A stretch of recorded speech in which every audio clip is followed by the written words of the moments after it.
The woman bent over a long metal crate, sleeves pushed up, shoulders taut as she fed a belt of 30mm rounds into the cradle. Each round slid with a heavy clink, brass catching sunlight before disappearing into the shadows of the ammo bay. She worked in rhythm, precise and efficient, as if she had done this motion thousands of times.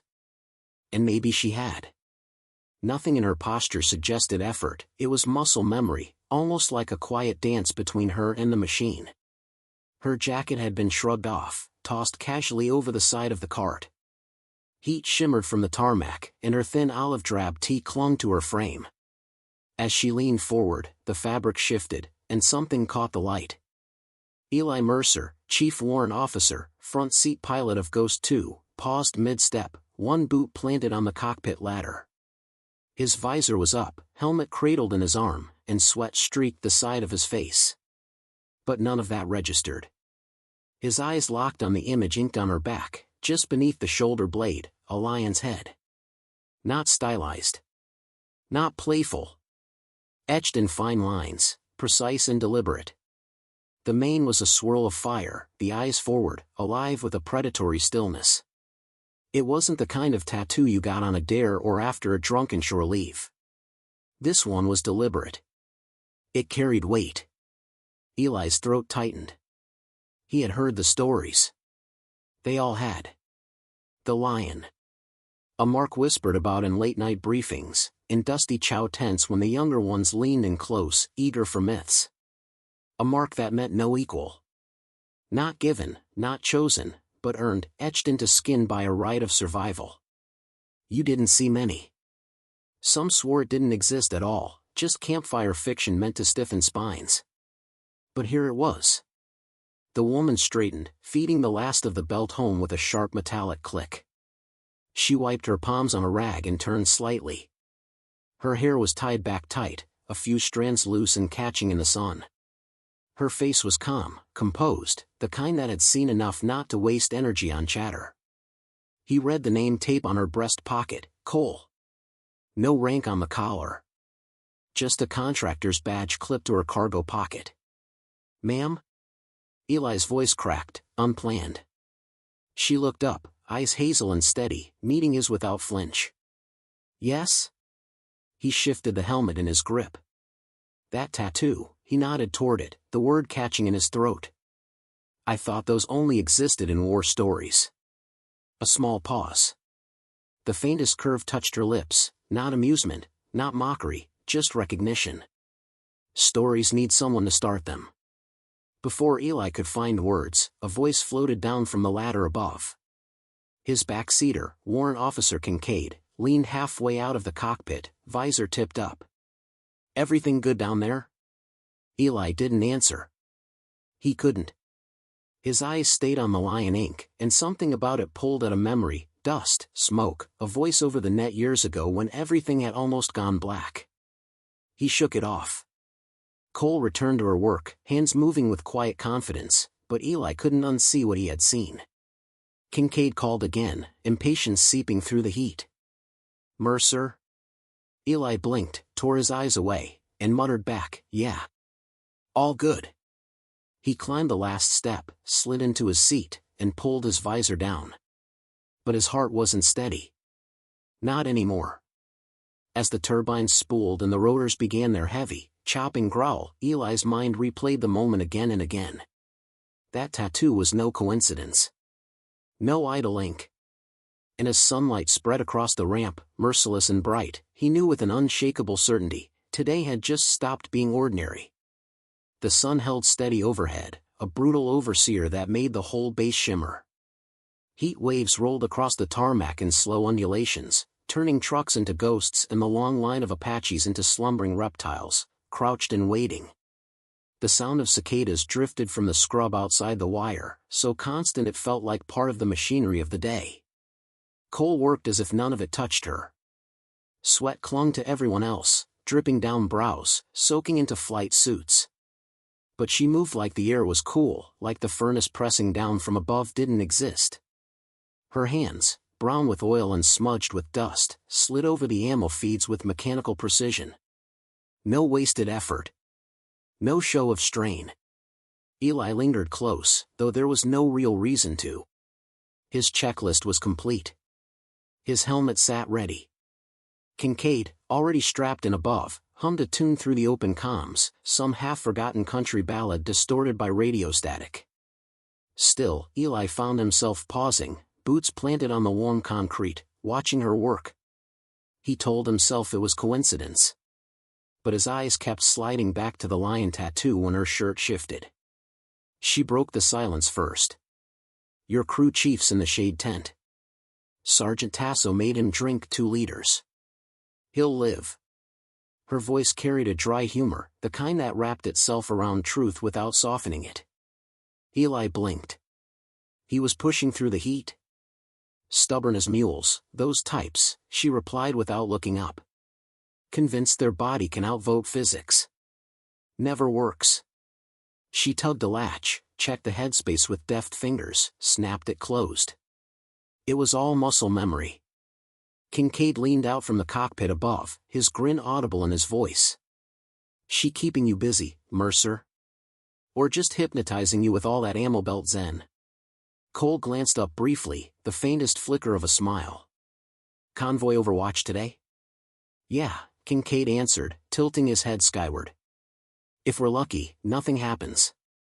Just a highway, a bunch of Humvees that don't want trouble, and us arguing about music until fuel bingo." Cole's hazel eyes sharpened slightly, though her tone stayed light. "Luck favors the prepared DJ. Make sure your playlist is worth it." Eli found himself chuckling despite the weight in his chest. The way she spoke, half casual, half deliberate, scraped against a memory he couldn't quite catch. Finally, he gave in. "That tattoo." His words were low, almost swallowed by the rotors of the nearby Black Hawk spooling up. "Where'd you get it?" For the first time, her hands stilled. "Just briefly." She lifted her head and fixed him with a steady gaze. It wasn't defensive, but there was something there, like a door, closed but not locked. "Same place anyone does," she said quietly. "At a point of no return." The words landed like weight. Eli's mind immediately conjured a dozen moments from his career when time had narrowed, when choice and chance merged into one thin razor of survival. He wondered what her moment had been. The sun flared off a fuel truck nearby, a white-hot glare that forced him to squint. Somewhere down the flight line, a siren hooped briefly, a warning drill, or maybe just another false alarm. The base always felt like that, stretched taut, humming with the possibility of things going wrong. Cole's voice cut through the noise, softer now. "You know what the lion means, don't you?" Eli swallowed. "I've heard. That you're without equal." She shook her head slowly, eyes never leaving his. "No. It means your only equal is time itself. And you beat it." The words rang inside his helmet even as he climbed into his seat. Kincaid gave him a side glance, one eyebrow raised. But Eli said nothing. As the turbines spooled, Cole stepped back, arms folded loosely, her face unreadable. The tattoo caught sunlight once more before her shirt settled. It seemed to glow for an instant, as if it had absorbed the heat of the day, carrying it like a secret fire. The canopy closed. The world outside became muffled behind glass and electronics, but Eli couldn't shake the quiet conviction that this woman, this contractor with grease on her palms and a lion on her back, had just rewritten the story of their day before it had even begun. And for reasons he couldn't yet name, the ordinary mission ahead now felt like a path leading straight into the unknown. Ghost 2 rose into the sky like a predator stretching its wings. The rotors bit at the heavy air, pulling the Apache clear of the tarmac. Dust swirled across the ramp in brown halos, scattering plastic water bottles, sending the maintenance crew ducking behind carts. Eli adjusted the throttle, eyes flicking across his console. Systems hummed steady. Beside his boots, sunlight caught the scuffed metal, throwing bright shards into the cockpit. Kincaid, in the back seat, muttered through the intercom as he checked weapons. "Gun hot, Hellfire's green, rockets loaded. Just in case anyone wants to ruin our drive." The desert stretched beyond the wire, endless and merciless. Jagged ridges rose like broken teeth against a sky scrubbed clean of cloud. Below, the convoy crawled out of the gate, Humvees, MRAPs, fuel trucks, and 2 battered buses carrying supplies. From altitude, they looked like toy blocks inching across a tan carpet. Eli's helmet filled with chatter. Convoy lead running comm checks. Weather updates. Calls from tower. The usual rhythm of a mission that should be boring. But his chest tightened anyway. The echo of what Cole had said clung to him, your only equal is time. And you beat it. He knew what she meant. He just didn't want to admit it. A memory pressed at him, uninvited. It had been years ago, a different unit, a different fight. A QRF pinned down in a narrow wadi, ambushed by fighters who had the high ground and too much ammunition. Eli's bird had been overhead, useless. Guns jammed, rockets failed to handshake, targeting systems blind with smoke. His gut told him that was the end. He remembered the taste of copper in his mouth, the pounding of his own heartbeat drowning out the radio. Then a voice had cut through. Calm. Certain. Female. Lioness inbound. Sit tight. Not a call sign he recognized. Not on any roster. But before anyone could question, coordinates had appeared on the net. Handshake codes followed, non-standard, fast, but correct. And then, light. Just one strike, precise as a scalpel. The fighters broke. The QRF survived. Afterward, the official paperwork wrote it off as a lucky artillery adjustment. Nothing more. But among the crews, whispered over lukewarm coffee in desert tents, the legend lived, the Lioness, a ghost who showed up at the edge of time and disappeared again. Eli had never told anyone that he still remembered the exact tone of her voice. Now, as Ghost 2 orbited the convoy, he couldn't stop himself from hearing it again, in the calm way Cole had spoken on the ramp, in the strange certainty in her eyes. Mercer, you spacing out on me?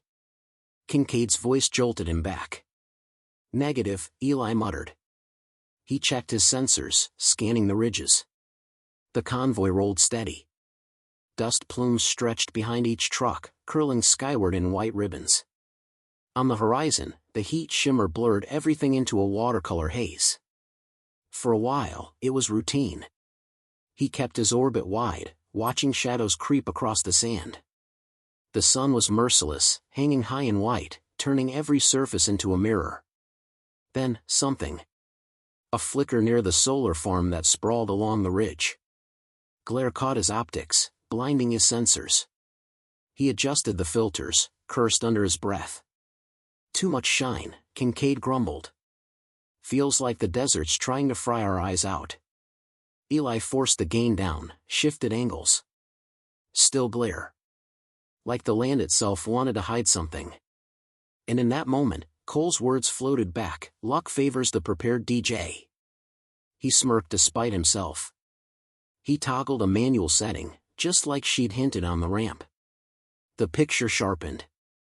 For a heartbeat, he thought he saw movement, a figure shifting against the rocks, barely distinguishable from shadow. Then it vanished in the mirage. Convoy lead, Eli said, his voice steady on the net. Possible overwatch near ridge, mile 76. Stand by for update. The reply came quick, edged with tension. Copy, Ghost 2. Eyes open. Eli squinted into the glare, pulse quickening. He'd flown hundreds of hours over this desert. He knew the rhythm of wind, the way shadows moved. This was wrong.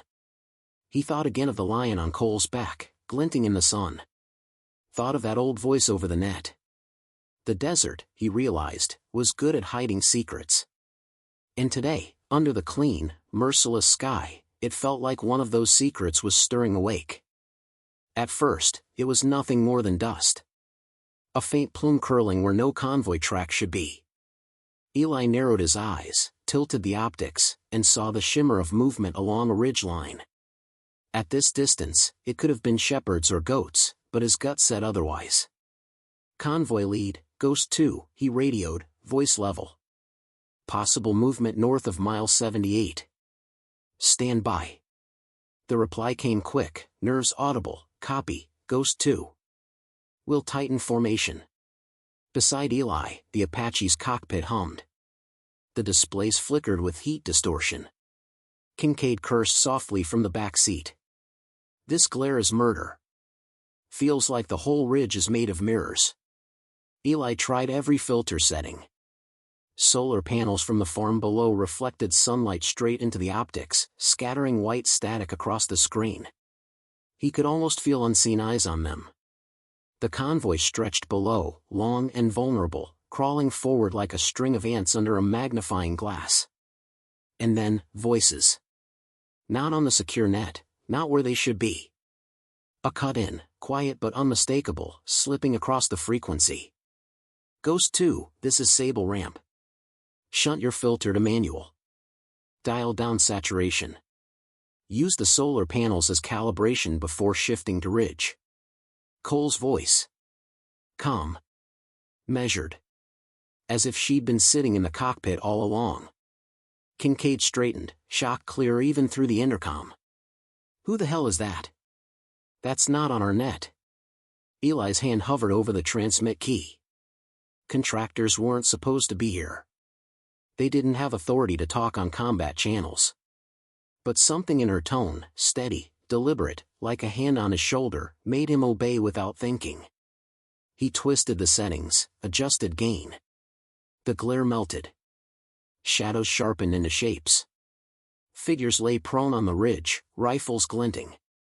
Behind them, a truck angled across the dirt road, forming a blockade. Geometry. An ambush, clean and disciplined. Son of a, Kincaid hissed. Eli's jaw tightened. Convoy lead, ambush confirmed. Ridge north, mile 78. Take defensive posture. Below, engines roared as the lead Humvee shifted. Gun turrets swiveled. Soldiers braced. The convoy stretched taut like a bowstring.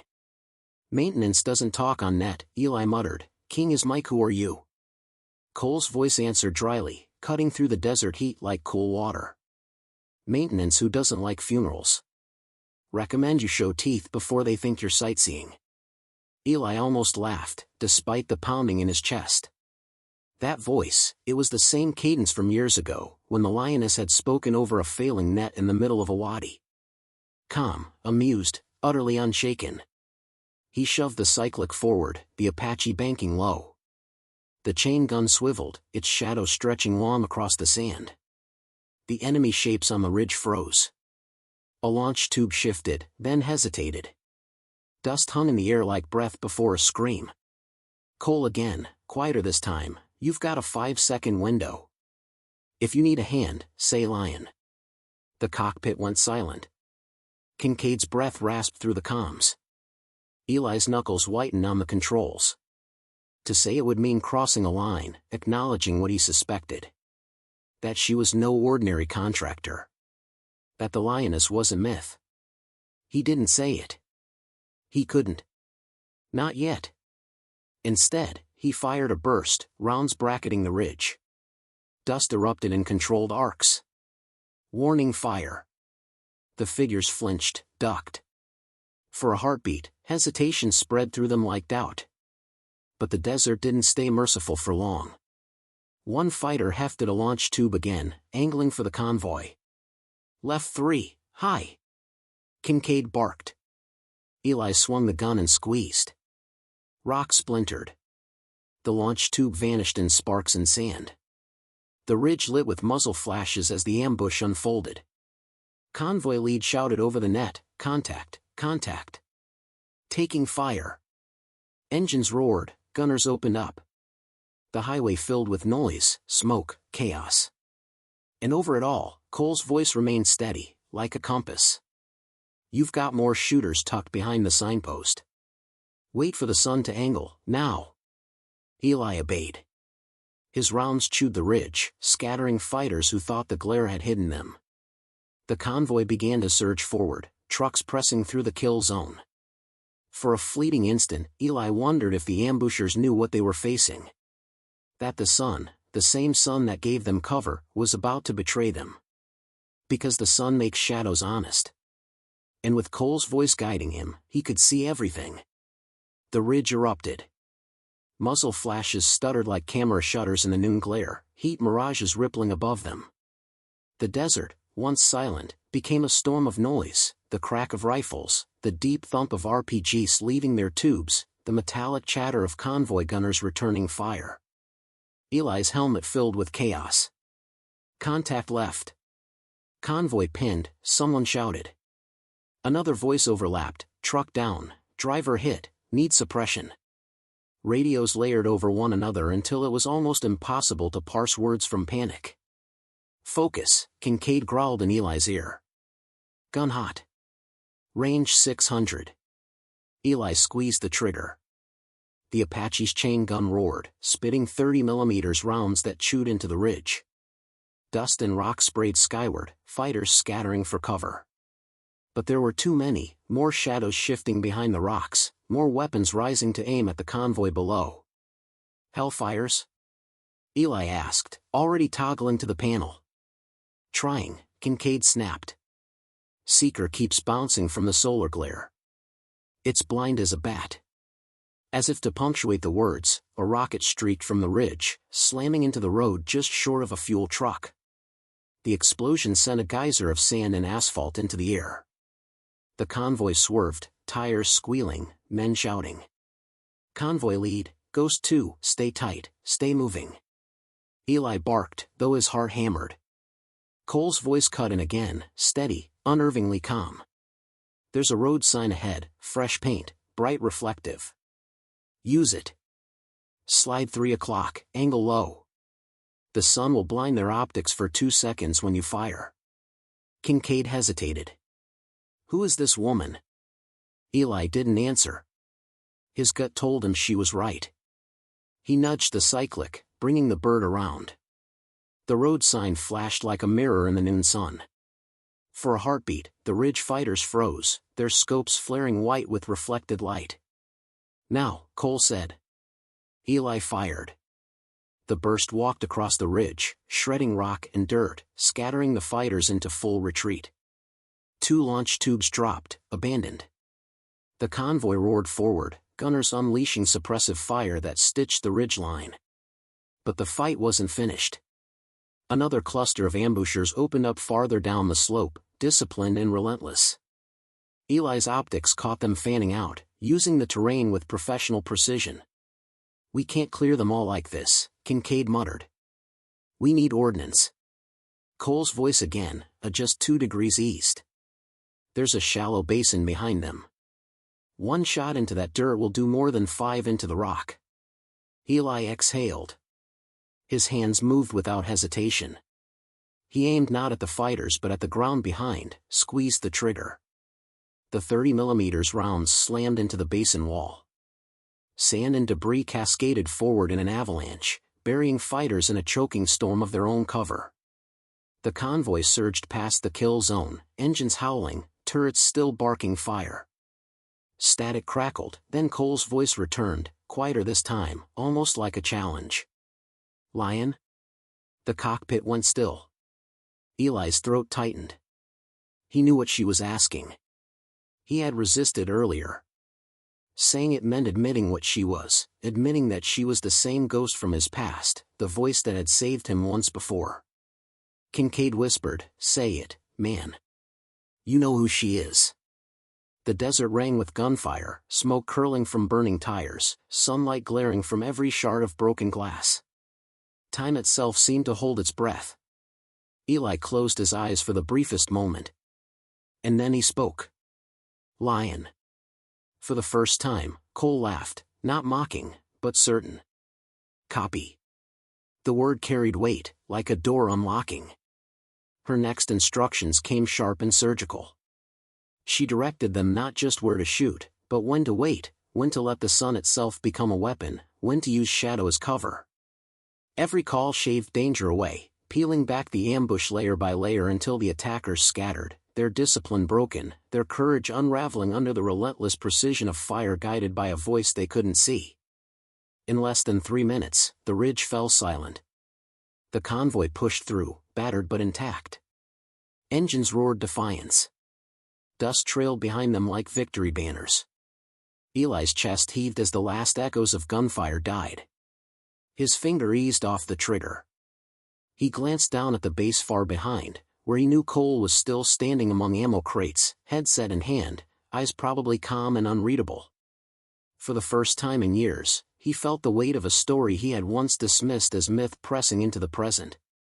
The Lioness wasn't a ghost. She was real. And she had just saved them all. The ambush was broken. Ghost 2 landed to a ramp shimmering with heat, engines winding down. Eli climbed out, still wired, helmet under his arm. Cole stood waiting near the ammo crates, calm as if she'd never moved. The lion tattoo was hidden now, but Eli didn't need to see it. He could feel its weight. "You broke protocol," he said, more accusation than he meant. Her answer was simple: protocol doesn't bury soldiers. Ambushes do. Kincaid joined them, eyes wide. "You weren't guessing. You knew. Who are you?" Cole looked past them, to the desert horizon. "Someone who learned long ago that the sun shows everything, even what you'd rather keep hidden." Eli stepped closer. "I've heard your voice before. Years ago. In a wadi, when we thought we were finished. Lioness inbound, that was you." She didn't confirm, didn't deny. Only studied him with steady hazel eyes. "Why hide here?" Eli asked. "Why load belts when you could be leading?" Cole's expression shifted, shadowed.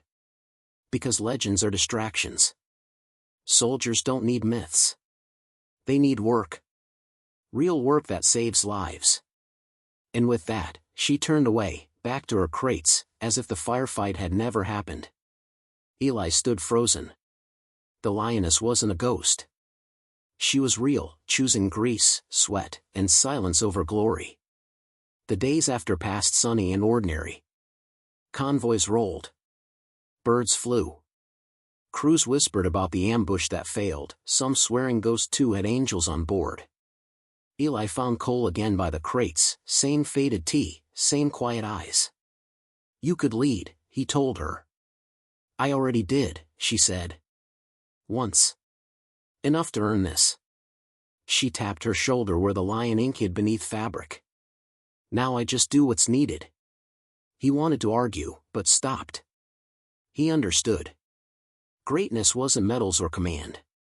It was being exactly where you were needed, even if no one remembered your name. Cole returned to her work, sunlight turning her silhouette gold.